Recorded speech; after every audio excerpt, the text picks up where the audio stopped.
اعوذ باللہ من الشیطان الرجیم بسم اللہ الرحمن الرحیم الحمدللہ رب العالمین۔ تمام تعریفیں اس اللہ کے لیے ہیں جو تمام جہانوں کا پالنے والا ہے، یہ بھی ترجمہ درست ہے، اور تمام جہان والوں کا پالنے والا ہے، یہ ترجمہ بھی عربی لنگوسٹک کے اعتبار سے درست ہے۔ تمام جہان سے مراد جیسے اب جتنی سپیشیز دنیا میں آباد ہیں وہ ہر ایک کا ایک اپنا جہان ہے۔ پرندے ہیں، پرندوں کا ایک اپنا جہان ہے، حیوانات ہیں، ان کا اپنا ایک جہان ہے، ایک نباتات کی سپیشیز ہیں۔ اس وقت روئے ارض پہ آلموسٹ 2 ملین سپیشیز دریافت ہو چکی ہیں، نباتات حیوانات کی ملا کر، اور ایک ایک سپیشیز آگے بلینز میں۔ انسان ہی دیکھ لیں 7.5-8 ارب کے قریب ہیں، اور باقی حشرات الارض اگر آپ گننا شروع کریں نہ ختم ہونے والے۔ تو یہ تمام کا پالنے والا کون ہے؟ اللہ۔ الرحمن الرحیم، وہ انتہائی رحم فرمانے والا ہے۔ الرحمن کہتے ہیں جیسے اسی سے لفظ یہ اسی یعنی آپ سمجھ لیں عربی لنگوسٹک کے اعتبار سے طوفان بھی عربی کا لفظ ہے نا، یعنی ٹھاٹھے مارتا ہوا سمندر ہے اس کی رحمت کا۔ اور سمندر تو کبھی کبھی جوش میں آتا ہے نا، اللہ کی رحمت وہ ہے کہ الرحیم مستقل رہتی ہی ٹھاٹھے مارتے ہوئے سمندر کی طرح ہے۔ الرحمن الرحیم، حتیٰ کہ بخاری و مسلم میں حدیث ہے، نبی علیہ السلام نے فرمایا اللہ تعالیٰ نے مخلوقات کی پیدائش سے پہلے اپنے پاس اپنے عرش پہ یہ عبارت لکھ لی تھی کہ میری رحمت میرے غضب پہ بھاری رہے گی۔ قرآن میں بھی ہے وَكَتَبَ عَلَى نَفْسِهِ الرَّحْمَةِ، کہ یہ اللہ نے اپنے اوپر خود لازم کر لیا کہ میں ہر حال میں رحم ہی کروں گا۔ رحم والا جو اللہ تعالیٰ کا پہلو ہے یہ ڈومیننٹ ہے۔ سورہ فاتحہ جو ہے وہ ذہن میں رکھیے گا قرآن کی ماں ہے، ام الکتاب ہے، فاتحہ ہے، قرآن کھولنے والی چیز ہے۔ تو اس میں جو جو چیز آ رہی ہے نا اس کی جڑ پڑ رہی ہے نا، وہ پورا قرآن اسی جڑ سے پھر اگنے والا وہ بڑا تناور درخت ہے۔ ہر چیز کی جڑ سورہ فاتحہ میں۔ مالک یوم الدین، وہ مالک ہے قیامت کے دن کا۔ دنیا میں تو کئی بادشاہ ہیں، اس کی اجازت سے، اس کی مرضی سے نہیں، اجازت سے۔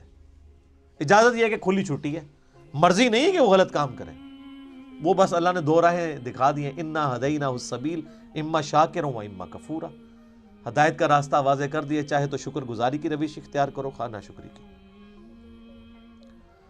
لیکن قیامت کے دن صرف اللہ ہی کا حکم چلے گا۔ دنیا والے جتنے احکامات ہیں یہ سب کی سب پاورز لوگوں کی طرف سے جو اللہ تعالیٰ نے دی ہیں وہ سلب کر لی جائیں گی۔ لمن الملک اليوم للہ الواحد القہار، آج کس کی بادشاہت ہے؟ اس قہار کی جو سب پہ چھایا ہوا ہے۔ قہار کہتے ہیں سب پہ چھانے والا۔ تو قیامت کے دن کا مالک ہے۔ یہ ایک ایک آیت کے اوپر ایک ایک گھنٹہ بولا جا سکتا ہے، لیکن چونکہ ہم نے پورا قرآن کور کرنا ہے تو اس میں 7 آیات آئیں گی کراس ریفرنس کے طور پر۔ ایاک نعبد و ایاک نستعین، تعریف کرنے کے بعد اے اللہ ان ساری چیزوں کے ہوتے ہوئے حق تو یہ ہے کہ عبادت بھی تیری ہوگی، دعا بھی تجھی سے کی جائے گی۔ اے اللہ ہم صرف تیری ہی عبادت کرتے ہیں اور کرتے رہیں گے، تجھی سے مدد مانگتے ہیں اور تجھی سے مانگتے رہیں گے، کیونکہ یہ مضارع کا صیغہ ہے جو کنٹینیوشن ہے۔ پریزنٹ ٹینس اور فیوچر ٹینس عربی میں ایک ہی ہوتا ہے، ہمارے تو 3 ہوتے ہیں نا اردو میں اور انگلش میں، پاسٹ، پریزنٹ اور فیوچر۔ عربی میں فیوچر اور پریزنٹ کے لیے ایک ہی صیغہ استعمال ہوتا ہے، وہ یہاں پہ استعمال ہوا ہے، ایاک نعبد و ایاک نستعین۔ اور اگر اس کو دعائیہ بنائیں گے جس طرح کہ اعلیٰ حضرت نے ترجمہ کیا ہے، احمد بریلوی صاحب نے، انہوں نے بہت زبردست ترجمہ کیا۔ انہوں نے کہا اے اللہ ہم صرف تیری ہی عبادت کریں اور صرف تجھی سے مدد چاہیں۔ یہ لادہ بات ہے کہ وہ خود اور ان کے ماننے والے غیر اللہ سے بھی مانگتے رہے ہیں۔ ترجمہ ٹھیک کیا ہے، اسی لیے میں کہتا ہوں قرآن میں کوئی چیز نہیں داخل ہو سکتی، قرآن کا ترجمہ فٹ ہے، آپ کسی کا اٹھا کے دیکھ لیں، ترجمہ سب نے ٹھیک کیا ہوا ہے۔ اچھا، عبادت میں تو دعا بھی شامل ہے۔ جامعہ ترمذی میں حدیث ہے سنن نسائی میں حدیث ہے، ابن ماجہ میں، الدعاء هو العبادہ، دعا عبادت ہے۔ تو جب دعا عبادت ہے تو ایاک نعبد میں دعا شامل تھی، یہ پھر ایاک نستعین کیوں آیا؟ اس لیے کہ سب سے سینسٹیو ایشو ہی دعا کا ہے، غیر اللہ کو مدد کے لیے پکارنے کا۔ تو اللہ تعالیٰ نے اس کو اسپیسیفکلی بیان کیا، اس کے باوجود امت کی اکثریت غیر اللہ سے مدد مانگ رہی ہے۔ ایک تو ہے ظاہری اسباب، وہ تو آپ مانگیں، تو قرآن میں حکم ہے وَتَعَاوَنُوا عَلَى الْبِرِّ وَالتَّقْوَى وَلَا تَعَاوَنُوا عَلَى الْإِثْمِ وَالْعُدْوَانِ، یہ تو بالکل ٹھیک ہے۔ وہ ایک مفتی صاحب جو کیو ٹی وی پہ بیٹھے ہوئے ہیں لوگوں کے عقیدے خراب کرنے کے لیے، وہ کہتے ہیں جی اب پھر ہم امی سے روٹی نہ مانگیں جا کے۔ بھائی امی سے روٹی وہ مانگتا ہے جس کی امی گھر موجود ہوتی ہے، جس کی امی قبرستان میں آرام فرما ہوتی ہے، اگر وہ امی سے روٹی مانگ رہا ہو تو اسے کیا کہا جاتا ہے؟ پاگل یا مجذوب، تھوڑے سوفسٹیکیٹڈ ورڈ، مجذوب یا پاگل۔ تو یہ پاگلوں سے آپ گفتگو کر رہے ہیں، یہ دھوکہ دے رہے ہیں۔ وہ کہتے ہیں نہیں کوئی دریا میں ڈوب رہا ہو تو اللہ کو پکارے گا، یا جو وہاں پہ کنارے پہ لوگ موجود ہیں ان کو پکارے گا؟ بھئی یہ تو ساری اسباب ہے۔ تو سر وہ اس وقت شیخ عبد القادر جیلانی کو بھی پکار کے دیکھ لے، اگر اس کو ہے کہ وہ بچا لیں گے، کیونکہ اللہ نے دنیا کو اسباب کے ساتھ جوڑا ہوا ہے۔ ان کو اگر اپنے بزرگوں پہ اتنا مان ہے تو یہ پھر دریا میں چھلانگ مارے نا اور پکارے بزرگوں کو۔ ظاہری اسباب میں آپ نے اڈاپٹ کرنے کا حکم ہے۔ ہاں جو دعا مانگی جائے گی بغیر اسباب کے، آپ جو غائب میں مدد کے لیے پکار رہے ہوتے ہیں، مثلا یہاں بیٹھے میں ان کو کہتا ہوں مجھے پانی پلا دیں، بالکل ٹھیک ہے، لیکن یہ بغداد میں قبر کے اندر ہے، میں کہتا ہوں مجھے پانی پلا دیں، وہی جملہ شرک میں لے جائے گا۔ یہ ہے اصل مسئلہ۔ یہ جھگڑتے رہتے ہیں جی وہ جی بزرگوں کو اختیار نہیں، میں کہتا ہوں جی بزرگوں کو اختیار ہو بھی، کوئی بزرگ ماشاءاللہ اتنا پہنچا ہے کہ اسے اللہ نے اختیار ہی دے دیا فرشتوں کی طرح، پھر بھی بزرگوں کو پکارنا شرک ہوگا مدد کے لیے۔ ویسے آپ نے محبت میں پکارنا ہے، آپ ضرور پکاریں، مدد کے لیے نہیں، ویسے اپنی محبت کا اظہار کریں، لبیک یا رسول اللہ کہیں، لبیک یا حسین کہیں، بالکل ٹھیک ہے، آپ محبت کا اظہار کریں، المدد نہیں۔ بارش کون برساتا ہے؟ اللہ۔ ڈیوٹی کس کی ہے؟ تو بارش فرشتوں سے مانگی جائے گی یا اللہ سے؟ اچھا اگر کوئی فرشتوں سے مانگ لے کہ یار خیر اللہ نے ڈیوٹی لگائی ہے، سر وہ مشرک ہو جائے گا، اور یہ قرآن میں لکھا ہوا ہے۔ آپ پارہ نمبر 20 کھول لیں اگر کسی کو توفیق ہو۔ میں نے کئی بار سنا ہے، میں ایک جگہ بیٹھا ہوا تھا، وہاں پہ ایک شیعہ ذاکر بھی تھے۔ اب مجھے 2-3 دن پہلے، شیعہ عالم تھے بلکہ ذاکر نہیں تھے، 2-3 دن پہلے پتہ چلا ہے وہ فوت بھی ہو گئے، بہت علمی آدمی تھے، اللہ تعالیٰ ان کی مغفرت کرے۔ تو وہ ان کے ساتھی بیٹھے تھے، وہ کہتے ہیں جی ٹھیک ہے ہم یا علی مدد نہیں کہنا چاہیے، لیکن جو یا علی مدد کہتا ہے اب اسے کیوں کہتے ہیں وہ شرک کر رہا ہے؟ میں نے کہا اس لیے قرآن میں لکھا ہے۔ تو میں نے یہ آیت سورہ النمل کی آیت نمبر 62 پارہ نمبر 20 کے آغاز میں، امن یجیب المضطر اذا دعا ویکشف السوء ویجعلکم خلفاء الارض االہ مع اللہ، بھلا بتاؤ تو کون ہے جو مصیبت میں گھرے ہوئے شخص کی فریاد کو سنتا ہے اور اس کی تکلیف اس سے دور کرتا ہے، اور تمہیں اپنے ماں باپ کے مرنے کے بعد خلیفہ کرتا ہے اس زمین پر۔ االہ مع اللہ، کیا اللہ کے ساتھ کوئی اور الہ بھی ہے جس کی یہ کوالٹی ہو؟ قلیلا ما تذکرون، بڑے کم لوگ ہی نصیحت پکڑتے ہیں۔ تو میں نے کہا اللہ تعالیٰ کہہ رہا ہے کہ جس کے بارے میں تمہارا یہ عقیدہ ہے نا کہ وہ مصیبت اور پریشانی میں تمہارا مشکل کشا ہے، تو گویا الہ ہے وہ۔ اور سب سے پہلے تو مولا علی ان کے گریبان پکڑیں گے جنہوں نے مولا علی کے بارے میں عقیدہ گھاڑ لیا۔ مولا علی بھی اپنی نمازوں میں اللہ کو پکارتے تھے، مولا علی کا ماننے والا بھی وہ ہوگا جو اللہ کو پکارے گا۔ پھر بڑے بڑے دھوکے ہیں جی، وہ کہتے ہیں جی وہ جی غیر اللہ سے مدد کہتے ہیں حرام ہے۔ اور کون کہتا ہے غیر اللہ سے مدد حرام ہے؟ آپ یہودی سے بھی مدد لیں، بخاری مسلم میں حدیث ہے نبی علیہ السلام جب فوت ہوئے ہیں آپ کی زرہ ایک یہودی کے پاس گروی رکھی ہوئی تھی، لیکن جو سامنے موجود نہیں اس سے تو نہیں آپ اسباب کے طور پہ مدد لے سکتے۔ وہ جی قرآن میں غیر اللہ سے مدد کہا ہے، کدھر ہے جی؟ وہ کہتے ہیں وَاسْتَعِینُوا بِالصَّبْرِ وَالصَّلَاةِ، نماز اور صبر سے اللہ کی مدد چاہو۔ تو وہ مدد تو اللہ کی چاہ رہے ہیں، یا یہ کہہ رہے ہیں کہ المدد یا نماز میری مشکل کشا، المدد یا صبر مشکل کشا۔ آگے نہیں پڑھتے ان اللہ مع الصابرین، صبر کرنے والوں کے ساتھ اللہ ہوگا۔ وہ کہتے ہیں حضرت عیسیٰ علیہ السلام نے کہا تھا من انصاری اللہ، کون ہے جو اللہ کے لیے میرا مشکل کشا بنے؟ وہ تو ظاہری اسباب میں. ہمارے نبی علیہ السلام کے بھی صحابہ آپ کے جو ساتھی تھے وہ آپ کے اسباب میں آپ کے مشکل کشا تھے, لیکن وہ والا مشکل کشا نہیں کہ جو آپ وہ سمجھ رہے ہیں. ورنہ اگر نبی کا مشکل کشا صحابہ اکرام تھے تو پھر تو ان کا مرتبہ اوپر ہو گیا. تو وہ صرف صحابہ مشکل کشا نہیں تھے, وہ یہودی جس نے نبی علیہ السلام کی زیرہ گروی رکھ کے آپ کو کچھ دیا تھا وہ بھی مشکل کشا ہے. اور سب سے بڑا مشکل کشا سورج ہے. سورج اگر ختم ہو جائے تو زمین پہ نہ نباتات اپنا اگ سکتی ہیں, نہ حیوانات ان نباتات کو کھائیں گے, سب کچھ ختم ہو جائے گا. دنیا میں ہواؤں کا چلنا, موسموں کا بدلنا, یہ سب کچھ سورج کی وجہ سے ہے. تو کوئی کہتا ہے المدد یا سورج, کسی کے ذہن میں یہ وہم بھی آتا ہے کہ سورج مشکل کشا ہے, حالانکہ آپ کے بزرگ تو کچھ بھی نہیں کر سکتے جو کچھ سورج کر رہا ہے, اور سورج کو موت بھی نہیں ہے, یہ آپ کے بابے مر چکے ہیں. تو کہیں نا المدد یا سورج, کہیں گے نہیں جی سورج کا کیا کمال ہے, وہ تو اللہ نے اس کی ڈیوٹی لگائی ہوئی ہے, تو ہم اس کو کیوں پکارے, ہم اللہ کو کیوں نہ پکارے. تو بابوں کی بھی اگر ڈیوٹی لگی ہوئی ہے تو بابوں کو نہ پکارو, ویسے ڈیوٹی کو نہیں لگی ہوئی. اگر لگی بھی ہو for the sake of argument, تمہاری جعلی جو دلائل ہیں اس پہ ایگری کرتے ہوئے, پھر بھی ان کو نہیں آپ پکارو گے, شرک ہو جائے گا اور ناقابل معافی جرم ہو جائے گا. یہ اتنے سارے انہوں نے دھوکے دیے ہوئے ہیں, اور زیادہ تر ظاہری اسباب کے ذریعے دے رہے ہوتے ہیں. وہ جی صحیح بخاری میں حدیث ہے, ایک صحابی کی پنڈلی ٹوٹ گئی, وہ حضور کے پاس حاضر ہوا, آپ علیہ السلام نے ہاتھ پھیرا.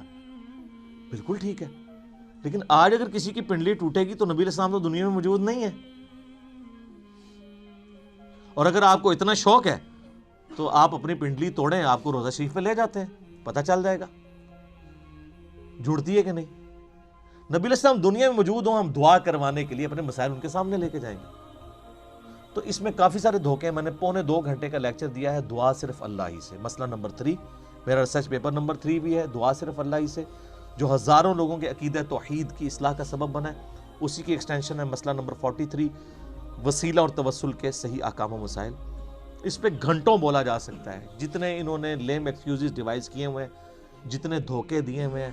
اور پھر وہ کہتے ہیں دیکھیں جی وہ اگر وہ جو آپ پتہ ہے پچھلے کچھ کئی سال پہلے خانہ کعبہ شریف میں کرین گری, تو کہتے ہیں وہ بزرگوں کے ماننے والوں کو موقع مل گیا, ان کا یہ کہتے تھے خود کچھ حملے ہوتے ہیں مزاروں پہ نہیں روکتے, تو اللہ نے کون سی کرین روک لی. اور اللہ کا تو دعویٰ ہی کہیں نہیں ہے کہ میں روکوں گا. وہ ابرا کے لشکر کو ایک دفعہ ہی تباہ کیا ہے. یزید نے جب کعبے پہ چڑھائی کی ہے تو اللہ نے برباد نہیں کیا اس لشکر کو. دنیا بقدر ایفرٹ ہے. صحیح بخاری میں حدیث ہے, قرب قیامت میں ایک پتلی ٹانگوں والا حبشی کعبے کی اینٹ سے اینٹ بجا دے گا. اللہ نے حفاظت وہ ابراہیم علیہ السلام کے لیے ایک دفعہ ہی آگ ٹھنڈی ہوئی ہے. کئی صحابہ جو ہیں وہ آگ میں جلائے گئے ہیں, رومن امپائر کی جنگوں میں تیل کے کڑاؤں میں ان کو ڈالا گیا.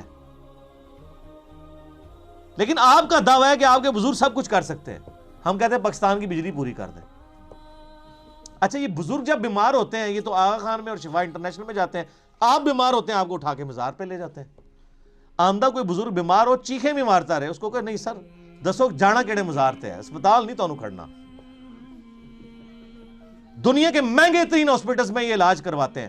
آپ کو کہانیاں کرائیں گے کہ ہمارے پاس لے کے آؤ, ہم بائی پاس کریں گے. کوئی دنیا کا بزرگ جو ہے وہ مجھے ختنہ کر کے بتائے. بائی پاس تو بہت بڑی چیز ہے, بلیڈ مارے بغیر, کیونکہ بائی پاس تو بغیر بلیڈ کے کرتے ہیں نا. وہ سب جھوٹ فراڈ, اور صحیح ہو رہا ہے آپ کے ساتھ, کیونکہ آپ نے دین بین لوگوں کے حوالے کیا ہوا. تو دیکھیں پھر آپ کے ساتھ کیا کر رہے ہیں. اہدنا الصراط المستقیم, اے اللہ ہمیں چلا سیدھے راستے پر. یہاں بھی دھوکے دیتے ہیں, اور یہ سارے ہی بزرگ ٹھیک ہیں, سارے ہی راستے ٹھیک ہیں. اور قرآن میں تو راستے آئے کہ ہی نہیں ہیں. قرآن میں گمراہی جمع کے سیغے سے آئی ہے, ہدایت ہمیشہ سنگولر کے سیغے سے. ظلمات آیا گمراہی کے لیے, نور آیا, انوار نہیں آیا. تو قرآن کا ترجمہ ہی غلط کر رہے ہو. اہدنا الصراط المستقیم, اے اللہ ہمیں چلا سیدھے راستے پر. صراط الذین انعمت علیہم, راستہ ان لوگوں کا, راستے نہیں. وہ کہتے ہیں چاروں ہی حق پہ ہیں, پانچوں ہی حق پہ ہیں, سارے ہی ٹھیک ہیں. راستہ ان لوگوں کا انعمت علیہم, جن پر تیرا انعام ہوا. اور یہ آیت پڑھ کے اپنے بابوں کے نام لینے شروع کر دیتے ہیں. یہ بابے تو جمع بھی نہیں سن اس ٹائم جدو آیت نازل ہوئی ہے. اور پھر یہ بابے بھی مختلف ہیں. بریلویوں کے انعمت علیہم جو ہیں وہ مغضوبی علیہم ہیں دیوبندیوں کے, اور دیوبندیوں کے انعمت علیہم جو ہیں بریلویوں کے مغضوبی علیہم ہیں, اور وہ ضالین بھی ہیں. تو بابوں کی کون سی آپ ہمیں ڈوز لگا رہے ہیں. کوئی باب کامل نہیں ہے. انعمت علیہم کون ہے؟ وہ سر سورہ النساء کی آیت نمبر 69 میں ہے، من النبیین والصدیقین والشہداء والصالحین. نبی ہیں، صدیقین ہیں، شہداء ہیں، صالحین ہیں. لیکن صالحین کون؟ ڈیفینیٹ تو صرف صحابہ اور اہل بیت ہے. اس کے بعد صرف ہماری اسیسمنٹس ہیں. اللہ کو پتا ہے کیونکہ یہ وہی کا معاملہ ہے. تو راستہ، اور وہ راستہ کس کا ہے؟ اچھا راستہ اللہ کی طرف سے کسے عطا ہوتا ہے؟ بابے کو یا پیغمبر کو؟ اللہ کے کھاتے میں تو بابا کوئی ہوتا ہی نہیں ہے، پیغمبر ہی ہوتے ہیں، باقی سب فالوور ہوتے ہیں. لیڈر ایک، یہاں تو ان کو انہوں نے لیڈر بنا دیا ہوا نا، یہ فالوور تھے. اور وہ سر مسند احمد میں صحیح سند سے حدیث ہے، مشکات کی آپ کو پہلی جلد میں ملے گی. نبی علیہ السلام نے زمین پہ ایک لکیر کھینچی، ارد گرد ٹیڑھی لکیریں کھینچی، اور آپ نے وہ سیدھی لکیر پر انگلی رکھ کے سورہ الانعام کی آیت پڑھی، وَأَنَّ هَذَا صِرَاطِي مُسْتَقِيمًا، اور یہ کہ یہ ہے سیدھا راستہ جو میرا ہے، جو بالکل سیدھا ہے، مستقیم ہے، اسی کی پیروی کرو، ادھر ادھر کے راستوں کی پیروی مت کرنا، وہ تمہیں بہکا دیں گے. یہ ہے وہ چیز جس کی اللہ تمہیں وصیت کرتا ہے. یہ آیت آپ علیہ السلام نے پڑھی اور اپنے راستے کو کہا یہ سیدھا راستہ ہے. تو سیدھا راستہ نبی علیہ السلام کا ہے. ان نام یافتہ لوگوں کا راستہ نہیں ہے سیدھا، وہ تو بیچارے خود راستے پہ چل رہے ہیں. یہ کہتے ہیں ان کے پیچھے چلے، نہیں نہیں نہیں نہیں، ان کے پیچھے نہیں، اس راستے پہ چلنا ہے جس راستے پہ وہ چل رہے ہیں. ان کے پیچھے نہیں چلنا، نبی علیہ السلام کے پیچھے چلنا ہے. کیونکہ وہ تو پھر آپ خود ہی میں سناتے ہیں، وہ شیخ عبد القادر جیلانی کے پاس شیطان آیا، اس نے کہا عبد القادر تیری ساری نمازیں معاف ہیں جی. تو کہنا جی عبد القادر جیلانی نے لا حول ولا قوت الا باللہ پڑھا اور کہا تو شیطان ہے. تو اس نے جاتے جاتے پھر وار کیا، اس نے کہا تجھے تیرے علم نے بچا لیا. تو ان کا نہیں، مجھے اللہ کے فضل نے بچایا. تو کہتے ہیں وہ ایک نورانی شکل میں آیا تھا، تو وہ کہنے لگا میں تیرا رب ہوں. اور پھر اس نے کہا کہ تیرے اس مقام پہ پہنچے ہوئے 70 غوث میں نے ورگلا دیے. تو ہم کہتے ہیں غوث تو آپ کہتے ہیں سب سے بڑا اونچا مرتبہ ہوتا ہے، وہ 70 غوث جس شیطان نے ورگلا دیے اس کو کیوں نہیں پیر مانتے؟ اور وہ جو 70 غوثوں کے ماننے والے لاکھوں مرید تھے، وہ تو کہہ رہے تھے ہمارے بزرگ ہمیں بخشوائیں گے. وہ بزرگ تو خود اللہ کے فضل سے دوزخ پہنچے ہوئے ہیں، وہ شیطان نے ورگلا دیا. تو تسی کتنے جاؤ گے؟ تو سر پیروں نو پھڑو جنہوں اللہ نے تہاڈا پیر بنایا. ما ضل صاحبکم وما غوا، تمہارے نبی نہ کبھی بہک کے ہیں نہ کبھی بیرا چلے ہیں، اس کو پیر مانو. سناتے خود ہیں اور انجینئرنگ پھر جب ہم کرتے ہیں ان کو سمجھ آتی ہے ہمارے ساتھ ہو کیا گیا. تو اس کا اللہ غوثوں کا تو اعتبار ہی کوئی نہیں. 70 غوث جو رگڑے گئے نے، تو باقی کا کیا اعتبار ہے؟ تو نبی علیہ السلام کو اپنا امام مانے. تو صراط الذین انعمت علیہم نبی علیہ السلام کا راستہ. اچھا بخاری مسلم میں ایک حدیث ہے، ایک صحابی حاضر خدمت میں، یا رسول اللہ قیامت کب آئے گی؟ فرمایا کو تیاری کی ہے؟ کہ یا رسول اللہ بس موٹے موٹے فرض ہی پورے کرتا ہوں، زیادہ کوئی باتیں نہیں میرے پاس. یعنی باتوں سے مراد یہ نہیں ہے کہ نماز ہی نہیں پڑھتا ہوں، یعنی نفلی باتیں نہیں ہیں، کوئی نفلی روزے نہیں رکھتا، بہت تہجدیں اشراقیں نہیں پڑھتا، موٹا موٹا جو فرض دین ہے اس پہ چلتا ہوں. البتہ میں اللہ اور اس کے رسول سے محبت کرتا ہوں. تو نبی علیہ السلام نے فرمایا پھر اللہ اور اس کے رسول تیرے ساتھ ہوں گے. انس ابن مالک کے بخاری مسلم میں الفاظ ہیں کہ ہمیں اسلام لانے کے بعد پوری زندگی حضور کے کسی فرمان سے اتنی خوشی نہیں ہوئی جتنے اس فرمان سے ہوئی کہ جو اللہ اور اس کے محبوب سے محبت کرتا ہے اللہ اس کا محبوب اس کے ساتھ ہوں گے. اور پھر انس ابن مالک کے الفاظ ہیں بخاری کے اندر، اے اللہ میں رسول اللہ سے، ابو بکر سے، عمر سے محبت کرتا ہوں، گو میرے اعمال ان کے والے نہیں ہیں، لیکن پھر بھی تو قیامت والے دن مجھے ان کا ساتھ نصیب فرمانا. ہم بھی اللہ سے دعا کرتے ہیں کہ اللہ تعالیٰ قیامت دن ہمیں نبی علیہ السلام، صحابہ کرام اور اہل بیت کا ساتھ نصیب فرمائے، آمین. تو یہ وہ لوگ ہیں انعمت علیہم. یہ انعمت علیہم پڑھ کے بابوں کے نام لینے شروع کر دیتے ہیں، فلانے علی سرکار، کاں علی سرکار، کتیاں علی سرکار، کوڑے علی سرکار، پتہ نہیں کیا کیا. یار میں کہتا ہوں ان جن کو بزرگ کلیم کر رہے ہیں ان سے نماز سنیں نا. یہ تجوید کے ساتھ نماز، ترجمہ تو آتا ہی نہیں ہے، تجوید کے ساتھ نماز بھی نہیں آپ کو سنا سکتے، جس میں عین، حا، غین، قاف، ثا، سین، صاد، ذال اس کا فرق کر سکے. یہ آپ شروع ہی کریں گے کہ نہیں یہ تو انہوں نہیں یاد آئے گا، اور پھر کلیم کر رہے ہیں کہ آپ کو رسول اللہ تک پہنچائیں گے جو خود نبی علیہ السلام سے کوسوں دور ہے. انعمت علیہم پھر کون ہوئے؟ ڈیفینیٹلی انبیاء کرام، صحابہ کرام اور اہل بیت. بس بعد میں آپ کی اور میری منہ شگافیاں ہیں آپ کسی کو رحمت اللہ علیہ کہہ دیں، دوسرے لعنت اللہ علیہ کہہ دیں گے، وہ اپنی اپنی مرضی ہے، اس کی کوئی گارنٹی نہیں۔ صراط الذین انعمت علیہم غیر المغضوب علیہم ولا الضالین آمین۔ بچانا ان کے راستے سے کہ جن پر تیرا غضب ہوا اور جو گمراہ ہے۔ اور اس کے بعد بخاری مسلم میں الفاظ ہیں کہ نبی علیہ السلام سورہ فاتحہ جب بھی پڑھتے تھے تو آمین کہتے تھے۔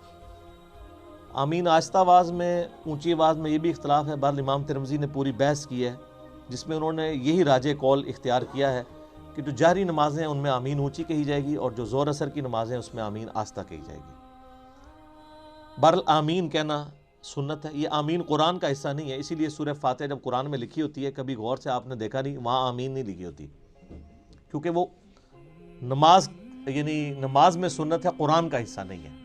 اور بخاری مسلم کے الفاظ ہیں کہ اس وقت فرشتے بھی آمین کہتے ہیں، اور جب امام آمین کہتا ہے تو جس کی آمین فرشتوں کے ساتھ مل جائے اللہ تعالیٰ اس کی مغفرت فرما دیتا ہے۔